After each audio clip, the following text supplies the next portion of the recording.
డబ్బు, అనారోగ్యం, ఉద్యోగం, వ్యాపారం, అప్పులతో బాధపడుతున్నారా? మీకోసమే లాంచ్ యువర్ ఫ్యూచర్ ప్రోగ్రామ్. నమస్తే, వెల్కమ్ టు సుమన్ టీవీ. ప్రస్తుతం మనతో పాటు ఉన్నారు బిజినెస్ అనలిస్ట్ నంది రామేశ్వరరావు గారు. నమస్తే సార్. నమస్తే. సార్, బంగారం 2024 బాగా కలిసి వచ్చిందని చెప్పుకోవచ్చు.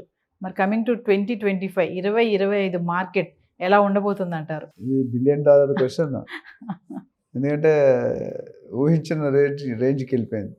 ఒకసారి 2010లో హైయెస్ట్ గోల్డ్ రేట్ వచ్చింది. మళ్ళీ దాని తర్వాత కొద్ది పెరుగుతూ వచ్చింది. మళ్ళీ 2024లో ఐ థింక్ అక్టోబర్లో బాగా ఊపందుకుంది. సో ప్రస్తుతానికి వరల్డ్ లెవెల్లో ఔన్స్ బంగారం $2784 ఉంది. అది 25 డిసెంబర్కి maybe approximate as per gold center ఉంటుంది. వరల్డ్ గోల్డ్లో ఒక ఆర్గనైజేషన్ ఉంటుంది. ఆర్గనైజేషన్లో ప్రకారం రేటింగ్ ఎంత ఉందంటే ఆల్మోస్ట్ $3000 దాటిపోతుంది. అంటే చాలా హైక్. అంటే మన మామూలు కరెన్సీ చెప్పుకుంటే 1,00,000 దాటిపోద్ది అని చెప్పండి. 1,00,000 అవ్వచ్చు, 1,10,000 మొన్నటి వరకు తగ్గింది. ఈ మధ్యలో మళ్ళీ కొద్ది పెరిగింది. సో దీనికి కారణాలు అనేకమైన ఉన్నాయి. చాలా కారణాలు మనం మాట్లాడుకున్నాం. అంతకుముందు ఇజ్రాయెల్, ఇరాన్, యుక్రెయిన్, రష్యా, అట్లానే సిరియాలో రూలింగ్ అది డిఫరెంట్గా ఉంది. ఆ రూలింగ్ చాలా పొలిటికల్ డిస్టర్బెన్సెస్ వల్ల గోల్డ్ మీద చాలా ఇంపాక్ట్ పడుతుంది. అనుకున్నంత ఇప్పుడు జనాలు థింకింగ్ ఎలాగైపోయిందంటే, ఒకప్పుడు స్టాక్ మార్కెట్ మీద, రియల్ ఎస్టేట్ మీద బాగుండేది. కొద్దిగా షిఫ్ట్ అవుతున్నారు. ఆ ఇంట్రెస్ట్ ఏదైతే ఉందో ఈ గోల్డ్ రేటు వల్ల పెరగడం తగ్గడం వల్ల షిఫ్ట్ అవుతున్నారు. అంటే గోల్డ్ కొనుక్కుంటే బెటరు, సేఫ్ కస్టడీ అని కొనుక్కోవడం మొదలుపెట్టారు. ఇప్పుడు మీరు చూసుకుంటే డిఫరెంట్ సెంట్రల్ బ్యాంక్స్ ఉన్నాయి. US world reserve bank rate తగ్గించారు. వాళ్ళు గోల్డ్ కొనడం మొదలుపెట్టారు. ఆ బ్యాంక్ రేట్ తగ్గిన తర్వాత గోల్డ్ పర్చేసెస్ ఎక్కువయ్యాయి. అంటే అర్థం ఏంటంటే డిమాండ్ పెరుగుతుంది. డిమాండ్ పెరుగుతుంది అంటే రేటు పెరుగుతుంది. డిమాండ్ తక్కువ ఉంటే రేటు తక్కువ ఉంటే డిమాండ్ పెరుగుతుంది. ప్రతి ఒక్కటి చూపు. నువ్వు ఒకప్పుడు చెప్తుంటే Hyderabad is being looked as global real estate destiny అన్నాం. ఇప్పుడు గోల్డ్ మార్కెట్లో ప్రతి ఒక్కరు ఈ 3 ఇన్వెస్ట్మెంట్లో చూసుకుంటే గోల్డ్ మీద ప్రత్యేకత కొద్దిగా ఇంపార్టెన్స్ పెరుగుతుంది అన్నట్టు అనిపిస్తుంది. అంతకుముందు ఎప్పుడు కూడా ఇన్ఫ్లేషన్ రేట్ ఇంత వేరియేషన్. ఇప్పుడు ఇన్ఫ్లేషన్ రేట్ బాగా ఎప్పుడైనా రేట్లు ఎలా అయితే ఇన్ఫ్లేషన్ ద్రవ్యోల్బణం అంటారు. ఇన్ఫ్లేషన్ రేట్ బట్టి మనం మారుతూ ఉంటుంది. అక్టోబర్ మొన్న 30th 2024లో $2,788 per ounce ఉంటే 25కి అది మన $3,000 పైగా. 3,100 అవ్వచ్చు, 3,200 అవ్వచ్చు. అంటే ఎంత పెరుగుతుందో చూసుకోండి. ఇప్పుడు ఏదైతే 75,000 76,000 ఉందో అది 1,10,000కి వెళ్ళే సూచనలు చాలా క్లియర్ ఇండికేషన్. దాన్ని బట్టి మనం ప్లానింగ్ చేసుకోవాల్సి వస్తుంది. వరల్డ్ గోల్డ్ కౌన్సిల్ ఎంత చెప్పాను కదా, వరల్డ్ గోల్డ్ కౌన్సిల్ దాని రేటు బట్టి స్టడీ చేశారు. ఒక గోల్డ్ పర్సెంట్ అంటే గోల్డ్కి అత్యున్నత ఇంపార్టెన్స్ పెరుగుతుంది. స్టాక్ మార్కెట్కి, రియల్ ఎస్టేట్కి కొద్దిగా కంపేర్ టు, అంటే రేపు పొద్దుట gold will become a big competition. తగ్గుతుందని చెప్పను. రియల్ ఎస్టేట్కి, స్టాక్ మార్కెట్కి గోల్డ్ ఒకప్పుడు కాంపిటీషన్ లేదు. ఇప్పుడు కాంపిటీషన్గా వచ్చే పరిస్థితి కనిపిస్తుంది. అంటే tough competition, neck to neck అంటారు. మనం గేమ్స్ ఆడితే చూస్తాం, 1 రన్లో పోతుంది మ్యాచ్, అంతా 1-2 రన్స్లో పోతుంది. అంటే నెక్ టు నెక్ ఇద్దరు కరెక్ట్ మంచిగానే ఆడారు, కానీ జస్ట్ ఆ 1 రన్ 2 రన్స్లో మ్యాచ్ పోతుంది. ఆ విధంగా చూసుకుంటే గోల్డ్తో ముందుకు ఇన్వెస్ట్ చేసుకుంటే మంచిగా ఇన్వెస్ట్ చేసుకుంటే గోల్డ్ ఇన్వెస్ట్మెంట్ ఆల్వేస్ గుడ్. కాకపోతే మీ దగ్గర స్పేర్గా అప్పులు చేసుకుంటడం కరెక్ట్ కాదనుకుంటే, అప్పులు చేసుకుంటే మీరు అక్కడ ఇంట్రెస్ట్ రేట్లు పెరిగిపోతాయి. సో ఓవరాల్గా గోల్డ్ మాత్రం చూసుకుంటే యూనిఫామ్ కొంత గోల్డ్ అనేది ప్రతి ఫ్యామిలీకి కూడా 1/4 kg 1/2 kg మీకున్న కెపాసిటీ, మీకున్న పరిస్థితి ఇంట్లో ఉండాలి. అంటే ఎప్పుడైనా 1 సెకండ్లో క్యాష్ చేసుకునే ఐటమ్ ఏదైనా ఉంటే గోల్డే. స్టాక్ మార్కెట్, మ్యూచువల్ మార్కెట్ ఇవేమి కాదు. సో ఓవరాల్గా ఫోకస్ అనేది ఈ వార్స్ తగ్గితే ఏమైనా తేడా వస్తుంది, కానీ వార్స్ జరుగుతుంటే మాత్రం డెఫినెట్లీ, ఎందుకంటే యుద్ధాలు జరుగుతుంటే ఏమవుతుంది, ఇన్కమ్ రాదు. ఎవరైనా వెళ్తారా మీరు? టూరిజం ఉందని వెళ్ళాం కదా మనం. ఆ ఇన్కమ్ పట్టు ఇప్పుడు కొన్ని స్టేట్లు, కొన్ని కంట్రీస్ ఓన్లీ టూరిజం. గోవా ఉంది, థాయిలాండ్ ఉంది, మలేషియా ఉంది, సింగపూర్, ఇవన్నీ కూడా టూరిజం పాయింట్స్. ఆ టూరిజం పాయింట్లు అయితే వాళ్ళకి ఆదాయం లేదు. They will be on road. మీరు మన థాయిలాండ్ వెళ్ళి చూసినట్టు 80% టూరిజమే ఉంది. మీరు ఇండస్ట్రీలో పెద్దగా ఏమి లేవు. మనకు అలా లేదు.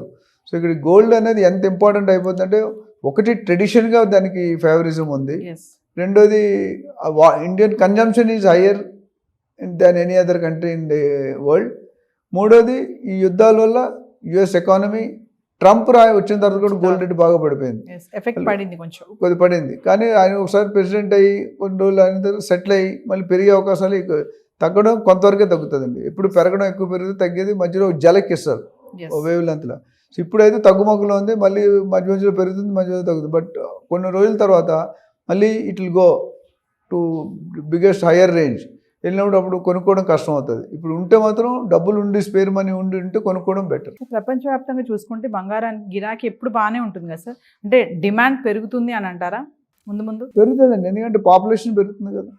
నేను చాలాసార్లు ప్రపంచంలో పెరగంది భూమి, పెరిగేది పాపులేషన్. పాపులేషన్ పెరిగితే రిక్వైర్మెంట్ పెరుగుతుంది కదా. రిక్వైర్మెంట్ పెరిగితే గోల్డ్ ఇప్పుడు అంతకుముందు ఒక 145 కోట్లు ఉన్నారు, రేపు 200 కోట్లు అయింది అనుకోండి పాపులేషన్. అవుతుంది. మనం చిన్నప్పుడు 20-30 కోట్లు ఉండేది, ఇప్పుడు 30 కోట్లు కాస్త 150 కోట్లు అయిపోయింది. రేపు 200 కోట్లు అయింది అనుకోండి. ఈ 50 కోట్ల జనాలకు అవసరం ఉందా లేదా గోల్డ్? సో అప్పుడు డిమాండ్ ఎట్లా అంటే సప్లై డిమాండ్ బట్టి రేట్లు మారుతుంటాయి. ఇప్పుడు ప్రస్తుతం ఏంటంటే చాలామంది నిధుల్ని రిలీజ్ చేస్తున్నారు, అందుకని గోల్డ్ తగ్గింది. అది ఒకసారి వార్లు సెటిల్ అయిపోయి అనుకోండి, అప్పుడు ప్రాబ్లం ఉంటుంది, మళ్ళీ నార్మల్గా వెళ్ళిపోతారు, అప్పుడు రేట్లు మళ్ళీ పెరుగుతాయి. సో తక్కువ ఉన్నప్పుడు కొనుక్కోవడం ఆల్వేస్ బెటర్. ఇప్పుడు మన 50,000 చాలా రోజులు ఉంది, 60,000 60 నుండి 80కి తక్కువ వెళ్ళిపోయింది, maybe with in 1 month 2 months వెళ్ళిపోయింది. ఇంత ఇంక్రీజ్ ఎవరు ఎక్స్పెక్ట్ చేయలేదు. గోల్డ్కి ఎప్పటికీ డిమాండ్ అనేది ఉంటుందండి, కానీ మరీ ఎక్సెస్ కొనుక్కునే ఉపయోగం లేదు. ఇప్పుడు 24 క్యారెట్ అంటే బిస్కెట్ లెక్క కొనుక్కోవాలి. బిస్కెట్లో కొనుక్కుంటే మీరు లాకర్లో పెట్టుకొని ఫీల్ అవుతారు.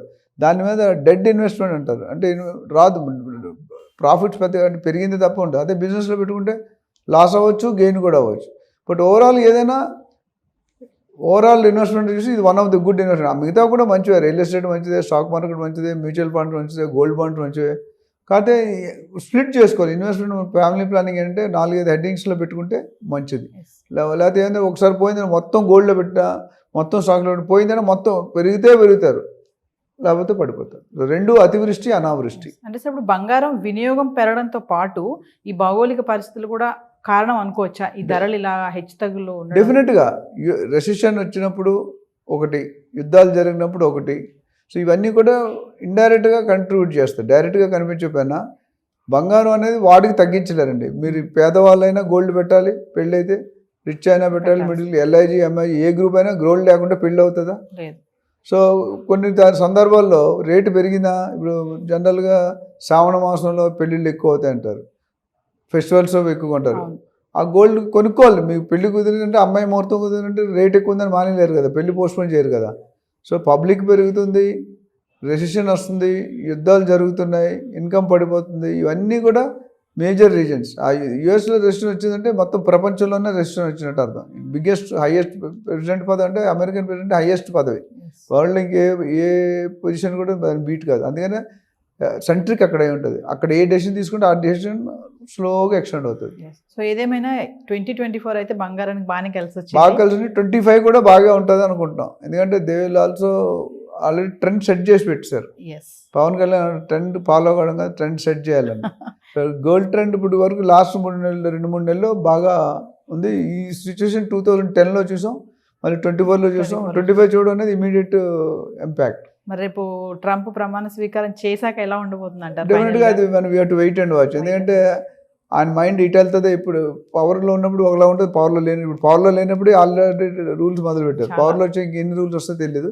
We have to wait and watch. ఏమైనా యుద్ధాలు ఆపగలిగితే పర్వాలేదు, యుద్ధాలు ఆపకపోతే ఇంకా దారుణంగా ఉంటుంది. Thank you. Thank you.